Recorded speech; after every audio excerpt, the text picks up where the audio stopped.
ನಮಸ್ಕಾರ ಸ್ನೇಹಿತರೆ, ಹೇಗಿದ್ದೀರಾ? ಎಲ್ರಿಗೂ ಶ್ರಮಿಕಾ ಚಾನಲ್ಗೆ ಸ್ವಾಗತ. ಹಾಗೆ ಸಬ್ಸ್ಕ್ರೈಬ್ ಆದಂತಹ ಎಲ್ಲರಿಗೂ ಕೂಡ ಧನ್ಯವಾದಗಳು. ಸ್ನೇಹಿತರೆ, ಅದೇ ಮಾತು ಅದೇ ಮನವಿ, ಮತ್ತೆ ತುಂಬ ದಿನದ ನಂತರ ಮತ್ತೆ ವಿಡಿಯೋನ ಜೋಡಿಸ್ತಾ ಇದ್ದೇನೆ, ನಿಮ್ಮ ಜೊತೆ ಶೇರ್ ಮಾಡ್ಕೊತಾ ಇದ್ದೇನೆ. ನಿಮಗೇನಾದರೂ ಹಳ್ಳಿಯ ಬದುಕು, ಹಳ್ಳಿಯ ಜೀವನ ಎಲ್ಲ ಇಷ್ಟ ಆಗುತ್ತೆ ಅಂತಾದರೆ ನನ್ನ ಈ ಒಂದು ಪುಟ್ಟ ಯೂಟ್ಯೂಬ್ ಚಾನಲ್ಗೆ ಸಬ್ಸ್ಕ್ರೈಬ್ ಆಗೋದನ್ನು ಮರಿಬೇಡಿ. ಹಾಗೆ ಇಷ್ಟ ಆದರೆ ಲೈಕ್ ಮಾಡಿ, ಶೇರ್ ಮಾಡಿ. ನಿಮ್ಮ ಒಂದೊಂದು ಲೈಕ್ಗಳು ಕೂಡ ನಮಗೊಂದು ಸ್ಫೂರ್ತಿಯನ್ನು ಕೊಡುತ್ತೆ, ಮನದ ಮೂಲೆಯಲ್ಲಿರುವಂತಹ ನೋವನ್ನು ನಿವಾರಣೆ ಮಾಡುತ್ತೆ. ವ್ಯೂಸ್ ಬರಲ್ಲ, ಯಾರಿಗೂ ನಾವು ಇಷ್ಟ ಆಗಲ್ಲ ಅನ್ನೋ ಒಂದು ನೋವು ಈ ಒಂದು ವಿಡಿಯೋಗಳನ್ನು ಶೇರ್ ಮಾಡೋದಕ್ಕೆ ತಡೆಯನ್ನು ಉಂಟು ಮಾಡುತ್ತೆ. ಹಾಗಾಗಿ ಈ ವಿಡಿಯೋ ಇಷ್ಟ ಆದಲ್ಲಿ ಲೈಕ್ ಮಾಡಿ ಪ್ರೋತ್ಸಾಹಿಸ್ತೀರಾ, ಈ ಒಂದು ನನ್ನ ಪುಟ್ಟ ಯೂಟ್ಯೂಬ್ ಪಯಣಕ್ಕೆ ಜೊತೆ ಆಗ್ತೀರಾ ಅಂತ ಅಂದ್ಕೊಂಡಿದ್ದೇನೆ. ಸಮಯದ ಅಭಾವ ಅನ್ನೋದು ಆಲಸ್ಯಕ್ಕೊಂದು ನೆಪ ಅಷ್ಟೇ. ತುಂಬ ದಿನ ಆಯಿತು ಆಲಸ್ಯ ಈ ಒಂದು ವಿಡಿಯೋಗಳನ್ನ ಶೇರ್ ಮಾಡೋದಕ್ಕೆ ಅವಕಾಶವನ್ನೇ ಕೊಡಲಿಲ್ಲ. ತುಂಬ ದಿನದ ಹಿಂದಿನ ವಿಡಿಯೋ ಇದು ಸ್ನೇಹಿತರೆ. ಸ್ವಲ್ಪ ಮಳೆಗಾಲದ ಆರಂಭದ ದಿನಗಳು ಅಂತಲೇ ಹೇಳ್ಬೋದು. ಒಂದಷ್ಟು ಮಾವಿನಕಾಯಿಯನ್ನು ವರ್ಷ ಪೂರ್ತಿ ಸಂಗ್ರಹಿಸಿಡೋದಕ್ಕೆ, ಹಾಳಾಗದಂತೆ ಸಂಗ್ರಹಿಸಿಡೋದಕ್ಕೆ ನಾನು ಉಪಯೋಗಿಸಿರುವಂತಹ ವಿಧಾನವನ್ನು ನಿಮ್ಮ ಜೊತೆ ಶೇರ್ ಮಾಡ್ಕೊತೇನೆ. ಮಾವಿನಕಾಯಿಗೆ ಪೆಟ್ಟಾಗದಂತೆ ಒಂದಷ್ಟು ಮಾವಿನಕಾಯಿಯನ್ನು ಸಂಗ್ರಹಿಸಾಯಿತು. ಸ್ವಲ್ಪ ದಪ್ಪ ಸಿಪ್ಪೆ ಇರುವಂತಹ ಮಾವಿನಕಾಯಿಯನ್ನು ಕೊಯ್ದಿದ್ದೇವೆ. ಈ ಒಂದು ವಿಧಾನದಿಂದ ಮಾವಿನಕಾಯಿಯನ್ನು ಸಂಗ್ರಹಿಸಿಟ್ರೆ ತುಂಬ ದಿನಗಳ ಕಾಲ ಇರುತ್ತೆ ಸ್ನೇಹಿತರೆ. ನಾನಿಲ್ಲಿ ಪ್ಲಾಸ್ಟಿಕ್ ಡಬ್ಬವನ್ನು ತಗೊಂಡಿದ್ದೇನೆ, ಅದಕ್ಕೆ ಉಪ್ಪನ್ನು ಹಾಕಿದ್ದೇನೆ. ಸುಮಾರು 1 kg ಉಪ್ಪನ್ನು ಹಾಕಿದ್ದೇನೆ, ಸ್ವಚ್ಛವಾಗಿರುವಂತಹ ಉಪ್ಪನ್ನು ಹಾಕಿದ್ದೇನೆ. ಹಾಗೆ ಮಾವಿನಕಾಯಿಯನ್ನು ಕೂಡ ಹಾಕಿದ್ದೇನೆ. ನಾನಿಲ್ಲಿ ಮಾವಿನಕಾಯಿಯನ್ನು ಬೇಯಿಸಿ ಈ ಥರ ಏನೂ ಮಾಡಿಲ್ಲ, ಹಸಿಯಾದಂತಹ ಮಾವಿನಕಾಯಿಯನ್ನೇ ಹಾಕಿದ್ದೇನೆ. ಇದರಿಂದ ಹಲವು ಬಗೆಯ ಅಡುಗೆಗಳನ್ನ ಮಾಡ್ಬೋದು, ಸಾಂಬಾರನ್ನು ಮಾಡ್ಬೋದು, ಚಟ್ನಿಯನ್ನು ಮಾಡ್ಬೋದು. ಹಾಗೆ ಎಲ್ರಿಗೂ ಇಷ್ಟ ಆಗುವಂತಹ ಬೂತ್ಗೊಜ್ಜು ಅಂತೇಳಿ ತುಂಬ ರುಚಿಯಾದಂತಹ, ಒಂಥರ ಒಮ್ಮೆ ತಿಂದರೆ ಮತ್ತೆ ಮತ್ತೆ ತಿನ್ನಬೇಕು ಅನ್ನೋ ಒಂದು ರುಚಿಯನ್ನು ಕೊಡುವಂತಹ ಬೂತ್ಗೊಜ್ಜನ್ನೆಲ್ಲ ಮಾಡ್ಬೋದು. ಮಾಡುವ ವಿಧಾನವನ್ನು ನಾನು ಇನ್ನೊಂದು ವಿಡಿಯೋದಲ್ಲಿ ನಿಮ್ಮ ಜೊತೆ ಶೇರ್ ಮಾಡ್ಕೊಡ್ತೇನೆ. ವಿಡಿಯೋನ ನೋಡ್ತಾ ಇರಿ ಸ್ನೇಹಿತರೆ.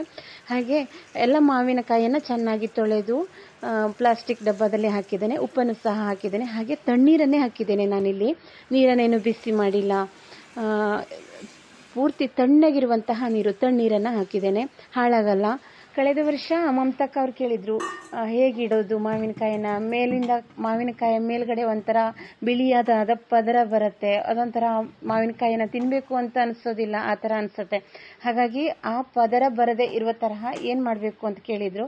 ಈ ಥರ ಸಂಗ್ರಹಿಸಿಟ್ಕೊಳ್ಳಿ ಮಮತಕ್ಕ ಅವರೇ. ಹಾಗೆ ನಿಮ್ಗೆ ಯಾರ್ಯಾರಿಗೆ ಮಾವಿನಕಾಯಿ ವರ್ಷ ಪೂರ್ತಿ ಬೇಕು ಅಂತ ಅನಿಸಿದೆಯೋ ಅವರೆಲ್ಲ ಈ ಥರ ಸಂಗ್ರಹಿಸಿಟ್ಕೊಳ್ಳಿ, ತುಂಬ ಚೆನ್ನಾಗಿರುತ್ತೆ.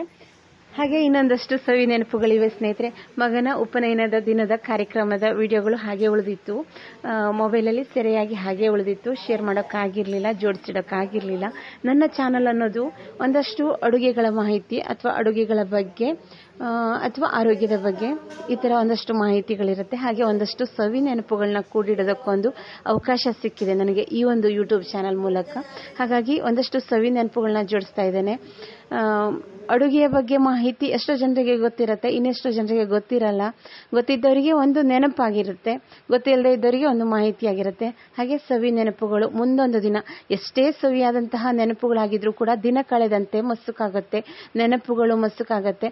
ಅಂತಹ ಒಂದು ಸಮಯದಲ್ಲಿ ಇವುಗಳನ್ನೆಲ್ಲ ಮತ್ತೆ ನೆನಪಿನ ಪುಟಗಳನ್ನು ತಿರುವಿ ಹಾಕಿದರೆ ಮತ್ತೆ ಆ ಒಂದು ದಿನಗಳಲ್ಲಿ ನಾವು ಕಳೆದಿದ್ದೇವೇನೋ ಅನ್ನೋ ಒಂದು ಭಾವನೆ ಮೂಡುತ್ತೆ. ಹಾಗಾಗಿ ಈ ಒಂದು ಸವಿ ನೆನಪುಗಳನ್ನ ಒಂದಷ್ಟು ಜೋಡಿಸಿರ್ತಾ ಇದ್ದೇನೆ. ಮಗನ ಉಪನಯನದ ದಿನದ ಸಂಜೆಯ ಸಮಯ, ನಮ್ಮ ಮನೆಯ ಕಾರ್ಯಕ್ರಮದ ಮೊದಲನೇ ದಿನ.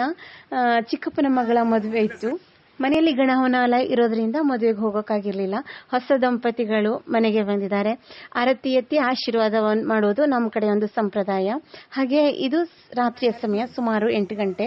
ಮುತ್ತೈದೆಯರಿಂದ ಒಂದಷ್ಟು ಶಾಸ್ತ್ರಗಳಿರುತ್ತೆ, ಅವುಗಳನ್ನೆಲ್ಲ ಮಾಡಾಯಿತು. ಹಾಗೆ ಇದು ಮಾರನೇ ದಿನದ ವಿಡಿಯೋ.